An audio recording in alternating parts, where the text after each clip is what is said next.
There seem to be certain traits that are following Trump around that are becoming more important uh, by the day for not only him but his family. So let's talk about money laundering. There was a hardwood flooring retailer who was virtually broke by the name of Gurin Bobby Zhou, Zhou.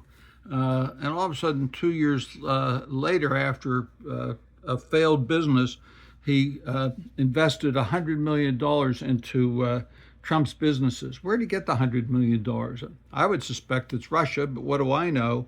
But he's been accused of money laundering. So, as you recall, Trump has himself been accused of money laundering, at least high risk by Capital One Bank.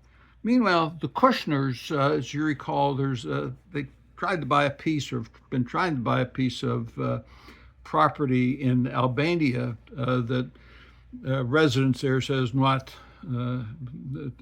it's their land and it's not for sale.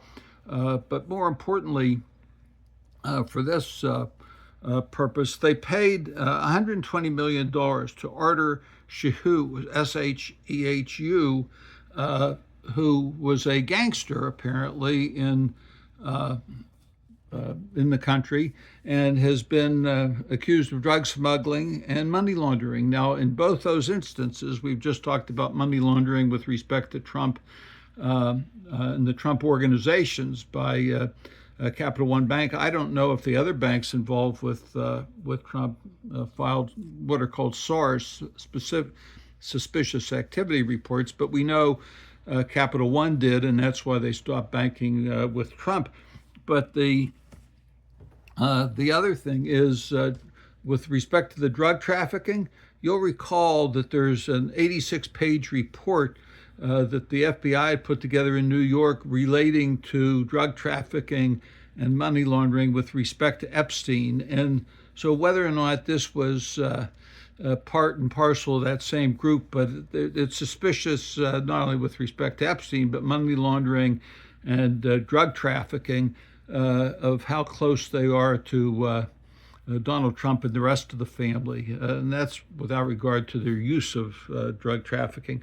By the way, we also ought to mention that Todd Blanche is mentioned in the Epstein files, where he is working for no apparent reason on Jeffrey Epstein's bail questions of what type of bail he would get and what type of bail he would need. Now, is this an issue that, as Trump's lawyers, he's looking at so he can participate in bail for Epstein, so he can shut him up?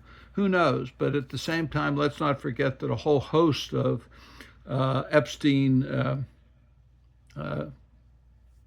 friends, if you will, people involved with him in one way or another, have been suspiciously found to be dead.